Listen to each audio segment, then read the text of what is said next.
So, Shadow Generations recently came out, and I've been playing it non-stop.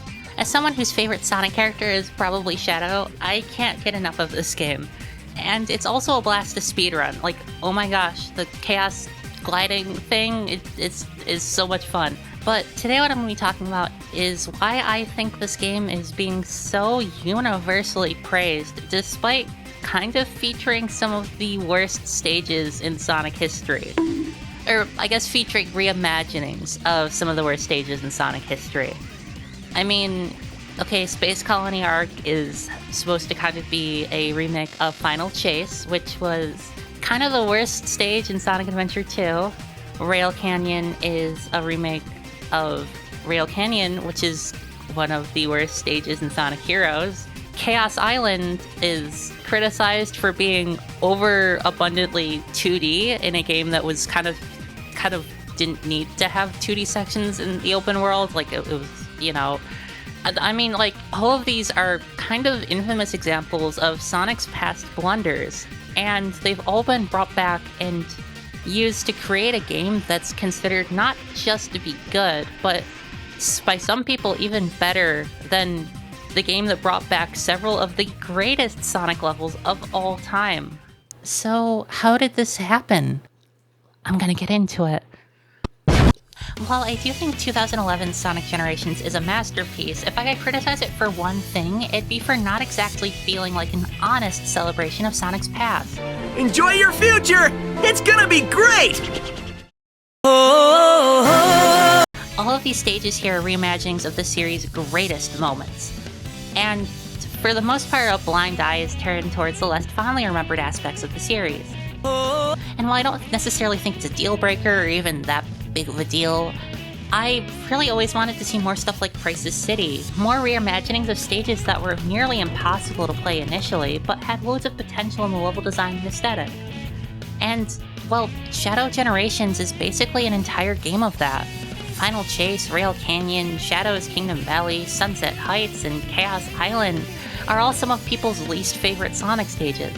You'd think bringing back the stage with a wonky, weird gravity gimmick, or a stage that lasts for like a minute, or, you know, whatever the fuck is going on in Kingdom Valley, you'd think bringing them back would be a bad idea. But when you take something like Final Chase and readjust the gravity tube gimmick into something that's more reasonable and accessible, you realize how much untapped potential was there in this stage. And instead of reminding you of a really good past experience you had when you're playing it, you're given a positive experience with a level you've never liked before. Rail Canyon was always one of my favorite stages in Heroes for its vibe and aesthetic, but I always dreaded playing this stage because there was always about a 50% chance switching rails wouldn't work and you just fly off the edge straight into the void. But here, you can switch rails with ease, and remember Shadow's Kingdom Valley having that terrible hovercraft segment that was beyond painful and low-key uncharacteristic for him? Well, here it's been fully reimagined with Doom Surf. Shadow's own abilities allow him to move so much more quickly out in the water than some stupid fucking vehicle. And it's also lacking all that literal bullshit that would instantly kill you in the original stage. And then of course you have Sunset Heights, which isn't a minute long anymore, and it actually incorporates aspects of the levels that other characters like Classic Sonic went through. You actually get to, like, see Shadow go face-to-face with a Death Egg robot. You get to see him go through the sewers. Sunset Heights feels so much more complete and grand, and it has, like, it leaves an impression in a way that it never did in Sonic Forces for any of the characters. And then you have Chaos Island, the one zone in Sonic Frontiers that everyone, or at least I think everyone, hated for its overuse of 2D sections. And here, it has a full stage that's in 3D. Pretty fucking cool. This one isn't as bad as the other ones, you know, but, like, you know, it's really cool to see something that, like, you know, I used to kind of dread, and now I'm like, oh, Chaos Island is fucking awesome. I actually really like this area. It's just, like, I just needed it to be in 3D and not be a bunch of, like, stupid 2D shit. But, like, overall, I'm not reminded of better times in the past when I'm playing this game, like I did with Sonic Generations. Like, yeah, playing City Escape is really cool, but it's nothing like playing the original City Escape. And if I want to play City Escape these days, I'd rather just play Sonic Adventure 2. Same goes for, like, most of the stages in Generations, and when it comes to Shadow Generations, I feel like instead of just being reminded of like past joys.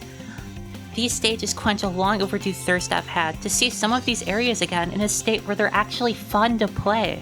It's important to look back not just on the good aspects of a series when you celebrate it, but also to look back on the aspects that kind of sucked and deserved a second chance.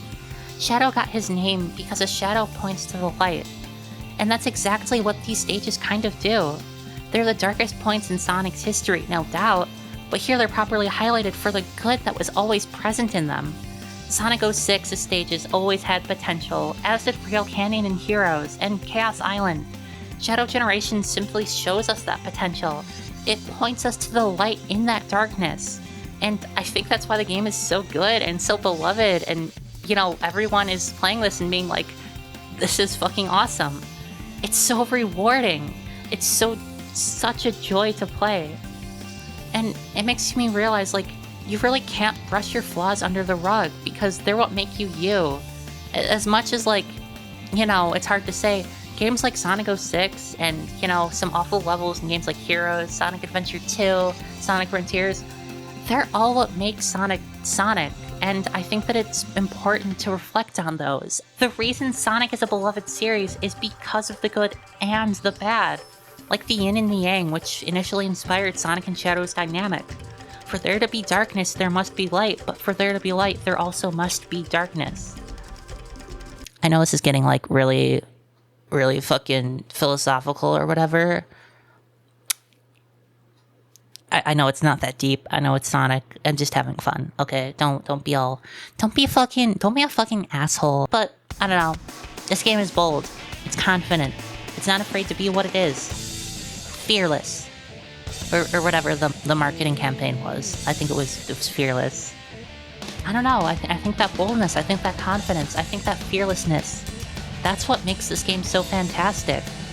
It's not trying to make you forget Sonic's past blunders. It's saying, yeah, Sonic's fucked up a lot in the past, but let's try it again. And when you try again, you know, you learn from your mistakes and you make something that's fucking incredible. And that's what Shadow Generations is. Anyway, hope you liked the video. Good night.